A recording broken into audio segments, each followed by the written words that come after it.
Drunk at a Miami party, I dialed my ex-stepdad Ben, a 57-year-old ex-cop. By mistake, he roared up in his pickup to save me. I teased he's a badass action hero. Sparks flew. Mom's out of the picture, clueless, while we got too close. One wild call kicked it off, tense, crazy. What hit when she found out? You won't believe it. I was 3 drinks past smart at a sweaty house party in Miami, the bass thumping through the walls, when I fumbled my phone trying to call my friend Jess for a ride home.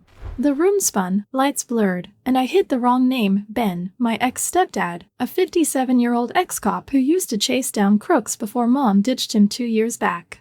I didn't even realize until his gruff voice cut through, asking where the hell I was. Party noise drowned me out, but I slurred something about needing a rescue, giggling into the mic. He said to stay put, hung up, and I figured he'd chew me out later. Didn't expect him to actually show. 20 minutes later, headlights sliced through the window, and his beat-up pickup screeched to a stop out front. I stumbled outside, heels catching on the porch, and there he was, Ben, leather jacket creased, gray stubble sharp, stepping out with a look that could have stopped traffic. He grabbed my arm, steady, said I looked like a miss, and steered me to the passenger side, the crowd behind me whooping like it was a show. I flopped into the seat, the door slamming shut, and said he didn't have to play hero. He snorted, said someone had to, and peeled out, tires spitting gravel. The city lights streaked past, and I leaned back, buzzed, watching him grip the wheel, his knuckles tight under old scars. I laughed, said he looked like some action movie badass, bet he'd bust the party if he still had a badge. He glanced over, eyes narrow, and said I'd be the one in cuffs, too drunk to stand. I grinned, shifted closer, my knee brushing the gearshift near his, and told him he'd have to catch me first. Bet he was good at that. He hit the brakes at a light, the truck jerking, and said I was asking for trouble. I smirked, said trouble was his thing, not mine, and he didn't argue, just stared ahead, jaw tight.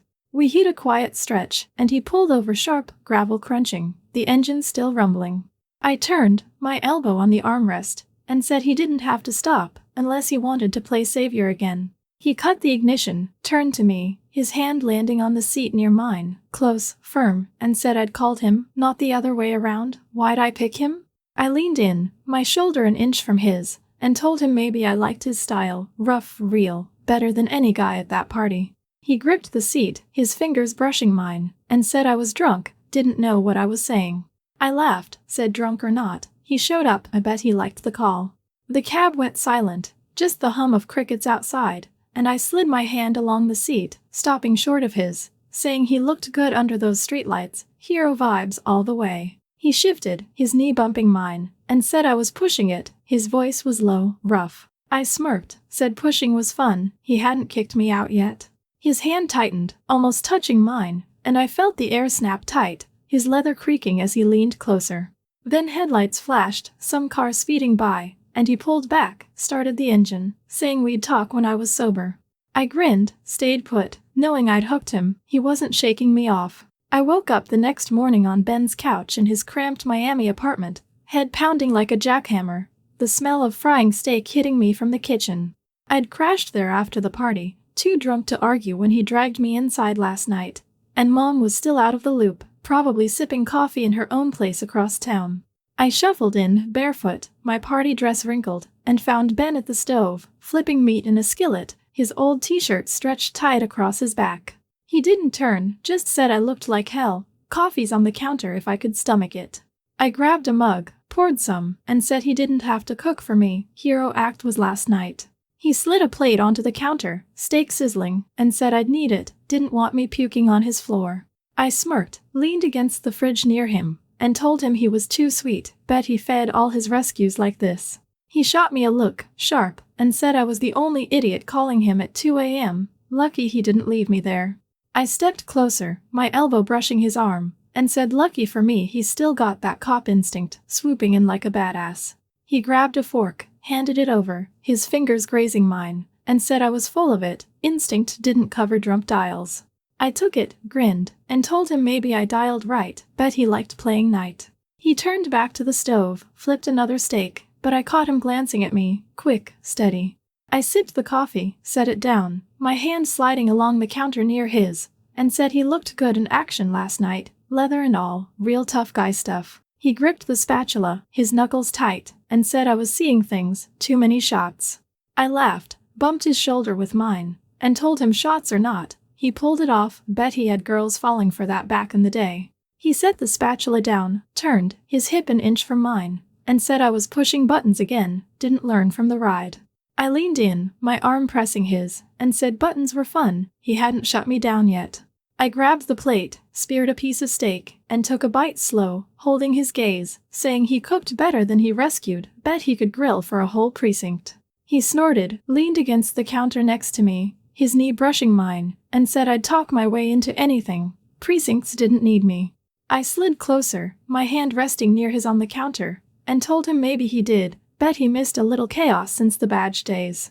He shifted, his fingers tapping the edge, close to mine, and said chaos was my thing, not his voice was low, gruff. I smirked, bumped his hip, and said he handled my chaos fine, looked good doing it too. The kitchen went quiet, just the sizzle of the pan, and I felt the pull, his shadow over me. Then my phone buzzed, Jess, asking where I'd crashed. I stepped back, grabbed it from the couch, and yelled I'd call her later, tossing it aside. Ben turned off the stove, said I'd better eat before it's cold, and I sat at the counter, knowing I'd left him simmering, still in my game. A week after crashing at Ben's place, I was back at my own apartment in Miami, sprawled on my bed with the AC humming, still thinking about that pickup ride and his kitchen stare. Mom hadn't called, probably busy with her new routine since splitting from him, and I hadn't seen Ben since I'd grabbed an Uber home that next day. But he was stuck in my head, that gruff voice and leather vibe nagging at me. I scrolled through my phone, found his number, and shot off a text, said his steak was decent, but his rescue skills were better, bet he missed chasing trouble like me. My thumb hovered, then hit send, heart kicking up a notch. He replied 10 minutes later, short, said I was trouble he didn't need, but he'd managed. I grinned, typed back that he loved it, bet he'd race to save me again in that beat-up truck. He sent a thumbs up, then nothing, and I flopped back, staring at the ceiling, the pull growing. 2 nights later, I called him, sprawled on my couch with a soda, the TV muted. He picked up after 3 rings, voice rough, asking what I wanted now. I laughed, said I just missed my hero, bet he was polishing his badge in secret. He snorted, said badges didn't shine anymore, just rust, and I heard a chair creak, like he'd settled in. I sat up, propped my feet on the coffee table, and told him rust suited him, made him look tough, like those old cop stories he must have lived. He said I was dreaming up movies again, real life was paperwork, not chases. I leaned forward, phone tight to my ear, and said paperwork didn't explain that pickup stunt, bet he'd chased plenty with that glare. He paused, then said I'd called him, not some squad car, why'd I keep digging? I smirked, twirled the soda can, and told him maybe I liked the dig, bet he'd swoop in if I got drunk again. He laughed, low, and said I'd test a saint, lucky he wasn't one. I bumped my knee on the table, said saints were boring, he was more fun. We talked for an hour, me teasing about his cop days, him firing back dry jabs about my party habits. I stretched out, phone hot against my cheek, and said he sounded good on the line, bet he'd talk a perp into cuffs without blinking. He said I'd talk my way out of them, too slick for my own good, and I grinned, told him slick got me him, lucky me. He went quiet, then said I was pushing it again, his voice dropped, edgy. I sat up, leaned into the call, and said pushing was my thing, bet he'd answer next time too. He muttered something about bad ideas, but didn't hang up, and I felt the hook sink deeper. The next night, I texted again, said his truck was cooler than any squad car, bet he'd looked hot chasing down bad guys. He replied fast, said I'd never seen him in action, just drunk, and I shot back that drunk me saw plenty, bet sober me would too. He called then, no warning, and I answered, sprawled on my balcony chair, the city buzzing below. He said I was relentless, why'd I keep buzzing him? I leaned on the railing, said relentless got results, bet he liked the chase more than he'd admit. He laughed, said I was a case he couldn't crack, too much noise. I smirked, said noise was my charm, bet he'd crack me if he tried. We stayed on, me flinging jabs about his tough guy past, him grumbling but playing along. I paced the balcony, phone to my ear, and said he was too good at this, bet he'd save me from anything. He said I didn't need saving, just a leash, and I laughed, told him leashes were boring, he'd rather ride in. He went quiet, then said I was trouble, always had been. I stopped pacing, leaned on the rail, and said trouble kept him talking, bet he'd pick up tomorrow. The line crackled, signal dropping, and he said something I didn't catch, call cut out. I stared at the screen, pulse up, knowing I'd reeled him in, he wasn't dodging me yet. 8 days after our last call, I couldn't shake Ben from my head. Those late-night talks had me hooked, his gruff voice echoing every time I passed my phone. Mom was still clueless, probably shelving books at her place, and I'd been pacing my apartment all day, restless. I grabbed my keys, threw on a jacket, and decided to surprise him, hopped in my car and drove across Miami to his building, the streets alive with neon and horns. It was past midnight when I pulled up, his pickup parked out front, and I climbed the stairs, heart thumping, knocking sharp on his door. He opened it, bleary-eyed in a robe, hair mussed, squinting at me like I'd lost it, asked what the hell I was doing there. I leaned on the frame, grinned, and said I missed my hero, bet he'd been waiting for a late-night call instead. He rubbed his face, stepped aside, letting me in, and said I was nuts, showing up unannounced like this. I walked past, my shoulder brushing his arm, and flopped onto his couch, saying nuts kept it fun, bet he'd missed my noise. He shut the door, leaned against it, and said I was a walking headache. Didn't I have a life? I kicked off my shoes, stretched out, and told him my life got better with him in it, bet he'd say the same. He smirked, grabbed a water from the fridge, and tossed it to me. His fingers grazed mine as I caught it, and said I was full of it, but he didn't kick me out. I twisted the cap, took a sip, and set it on the table, sliding closer to the armrest near him, saying he looked good half asleep, bet he'd still chase down trouble like this. He crossed his arms, stepped over, his knee bumping the couch, and said trouble found him, didn't need chasing when it knocked at 1 a.m. I grinned, leaned forward, my elbow near his, and told him lucky trouble, bet he'd scoop me up again if I called. He sat on the other end, his leg brushing the cushion by mine, and said I'd worn out that card, why'd I really drive over? I shifted, my foot tapping his, and said maybe I liked his vibe, bet he'd been thinking about me too. He grabbed the remote, flicked on the TV, some late-night rerun, and said I was dreaming again, too much party brain.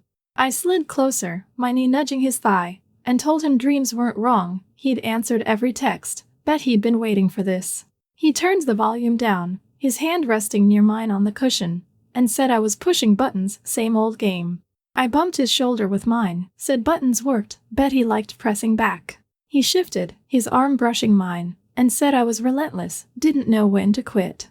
I laughed, leaned in, my hand sliding along the couch near his, and told him quitting was boring, bet he'd stick around for more. The room went quiet, TV flickering, and I grabbed the water again, sipping slow, holding his gaze, saying he was too cool for this dump, bet he'd ruled the streets back in the day. He took the bottle, his fingers brushing mine, and said streets didn't care about cool, just results.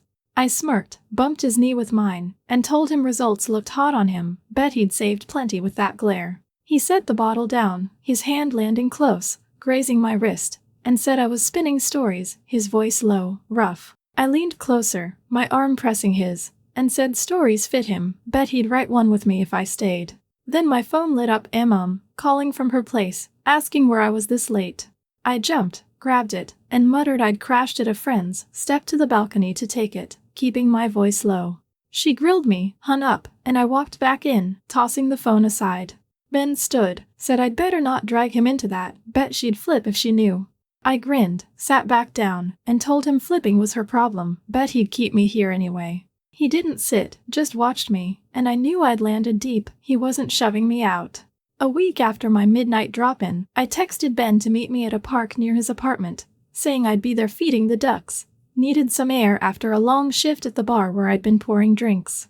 Mom hadn't called since that late-night scare, probably too wrapped up in her own world, and I hadn't seen Ben since I'd left his place at dawn. He showed up 10 minutes late, hands in his jacket pockets, scuffing the gravel path, a bag of breadcrumbs dangling from his wrist.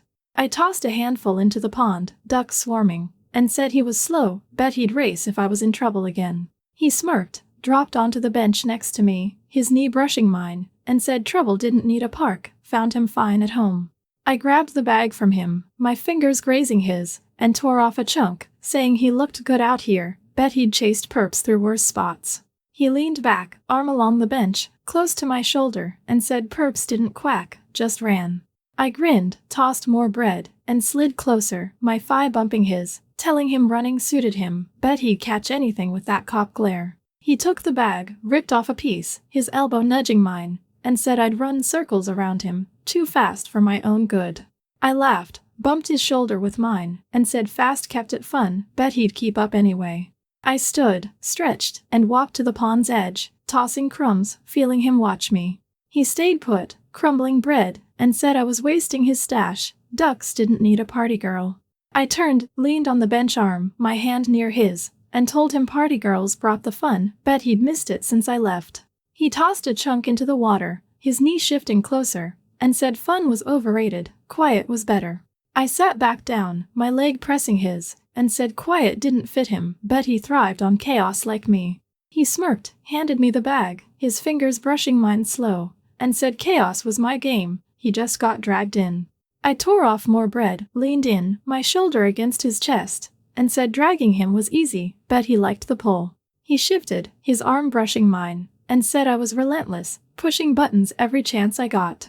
I grinned, bumped his knee with mine, and told him buttons worked, bet he'd push back if he didn't. He grabbed the bag, tossed it to the ducks, his hand landing on the bench near mine, close, steady, and said I was asking for a mess, his voice low, rough. I slid my hand along the wood, fingers grazing his, and said messes looked good on him, bet he'd clean one up like a pro.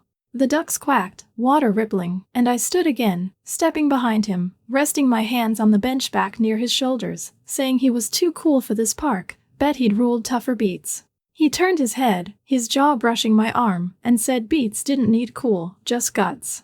I leaned closer, my elbow nudging his neck, and told him guts looked hot, bet he'd saved the day plenty with that edge. He shifted, his hand tapping the bench near mine, and said I was spinning tails again, didn't need saving now. I smirked, bumped his shoulder, and said maybe I did, bet he'd swoop in anyway. Then his phone buzzed, Volt caught buddy, asking about a fishing trip. He pulled it out, answered sharp, saying he'd call back, stood up, stepping away, his voice cutting through the park noise. I grabbed the bread bag, tossed the rest to the ducks, and said over my shoulder he'd better not ditch me, bet he'd rather stick here. He hung up, turned, his jacket creaking, and said ditching wasn't his style, bet I'd wear him out first. I laughed, headed to my car parked nearby, yelling back to keep up, hero or not. He followed a step behind, and I knew I'd reeled him tighter, he wasn't slipping yet. A month after the park, I'd been texting Ben nonstop, little jabs about his cop days, late-night calls where I'd tease him into laughing, his gruff replies keeping me hooked. Mom still hadn't caught on, too busy with her quiet life across town, and I'd kept my distance from her place, dodging her questions about where I'd been crashing. I'd decided it was time to make it real, grabbed a duffel, stuffed it with clothes, and drove to her apartment in Miami to pick up the rest of my stuff. It was late, the city buzzing outside her building, and I walked in, dropping the bag by the door, finding her in the living room flipping through a magazine. She looked up, asked why I was there so late. I took a breath, said I was moving out, to Ben's, and watched her face freeze. She dropped the magazine, stood fast, and said what the hell I meant, moving to Ben's? I leaned on the counter, kept it casual, and told her I'd been talking to him since that party, bet she didn't see that coming. Her eyes went wide, voice sharp, asking what I was playing at. He was her ex, my ex-stepdad, not some guy I could shack up with. I grabbed a box from the kitchen, started tossing in my books, and said he wasn't just some guy, bet he'd been more real than anyone she'd picked. She stepped closer, hands shaking, and said I'd lost it. Drunk calls didn't mean moving in, what was I thinking? I turned, bumped the counter with my hip, and told her thinking wasn't the point, bet she'd flip either way. She grabbed the box, yanked it back, and said this was betrayal, me chasing her leftovers like some desperate kid. I snatched it, set it down hard, and said leftovers didn't save me from a party, bet Ben had more guts than her new guys. She paced, voice rising, asking when this started, how long I'd been sneaking around. I pulled my phone out, scrolled to his texts, and held it up, said it had been weeks, bet she'd never guess how much he'd stuck with me. She swatted it away, said I was disgusting, throwing this in her face, and I stepped closer, my shoulder near hers, telling her disgusting was her word, bet I'd found something she'd lost. The room went tight, her breathing loud, and I grabbed my jacket from the couch, saying I wasn't sneaking, he'd been there when I needed him, bet she couldn't say that. She lunged, grabbed my arm, and said he was hers first, how dare I? I shook her off, bumped her elbow with mine, and told her he wasn't hers anymore, bet he'd picked me now. She froze, then started yelling, called me a liar, said I'd regret this, dragging her ex into my mess. I hauled the box to the door, turned, and said mess or not, I was going, bet she'd see why soon. She followed, voice cracking, asking what he had that she didn't. I smirked, said guts, and walked out, leaving her shouting after me. I drove straight to Ben's, the city a blur, my pulse hammering as I pulled up to his building. I climbed the stairs, duffel slung over my shoulder, and knocked, hard, fast. He opened the door, shirt untucked, a beer in hand, squinting at me like I'd gone rogue again. I dropped the bag, stepped in, my arm brushing his, and said I'd told Mom, moving here, bet he'd roll with it. He shut the door, set the beer down, and said I'd moved in without a heads up. I grinned, leaned on his kitchen table, and told him heads up was boring, bet he'd handle me anyway. He crossed his arms, stepped closer, his knee near mine, and said I was insane, Mom must have lost it. I bumped his shoulder with mine, said she did, bet he'd like the chaos. He grabbed a chair, sat, his hand resting near mine on the table, and said I was pushing him hard. Why'd I pick him? I slid into the seat next to him, my leg brushing his, and told him he'd picked me first, riding in that night, bet he'd do it again. He smirked, tapped the table, his fingers grazing mine, and said I was a damn case, Relentless didn't cover it. I leaned in, my elbow pressing his arm, and said Relentless got me here, bet he'd keep me. He shifted, his hand sliding closer, brushing my wrist, and said I was trouble, always had been. I grinned, bumped his knee, and told him trouble was his thing, bet he'd missed it since the badge. I stood, grabbed his beer, took a sip slow, holding his gaze, and said he looked good taking me in, bet he'd play hero full-time now. He took it back, his fingers lingering on mine, and said hero was a stretch, more like a sucker for a drunk dial. I laughed, leaned on the table, my arm near his, and told him sucker or not, he'd answered, bet he'd answer tomorrow too. He set the beer down, turned, his shoulder brushing mine, and said I was making this a habit, his voice low, steady. I slid my hand along the table, fingers tapping near his, and said habits were fun, bet he'd stick to this one. He stood, stepped to the counter, his back to me, and said I was flipping everything, Mom wouldn't let this slide. I followed, leaned next to him, my hip bumping his, and told him sliding was her problem, bet he'd hold me here. He turned, his elbow brushing my arm, and said I didn't get it, things could crash hard. I stepped closer, my knee nudging his, and said crashing sounded hot, bet he'd ride it out with me. He gripped the counter, his hand near mine, and said I was asking for a storm. I smirked, bumped his shoulder, and told him storms were his beat, bet he'd weather this. I grabbed my bag, hauled it to the couch, and flopped down, saying I'd crash here, bet he'd make room. He stepped over, his leg brushing the cushion, and said room was one thing, sanity was another. I grinned, patted the spot next to me, and told him sanity was overrated, bet he'd sit anyway. He dropped down, his arm along the back, near my shoulder, and said I was a damn force, didn't know when to stop. I leaned in, my knee pressing his, and said stopping was dull, bet he'd roll with me now. He shifted, his hand tapping near mine, and said rolling was one word for it, bet I'd wear him out. The apartment went quiet, just the hum of the fridge, and I felt the pull tighten, his shadow over me. I slid closer, my arm brushing his chest, and said he was stuck with me, bet he'd like it. He smirked, bumped my knee with his, and said stuck wasn't the half of it, I bet I'd keep him up all night. I laughed, leaned back, my hand near his on the cushion, and told him nights were my thing, bet he'd match me. He didn't pull away, just sat there, the air snapping between us, and I knew we weren't turning back, Mom or not.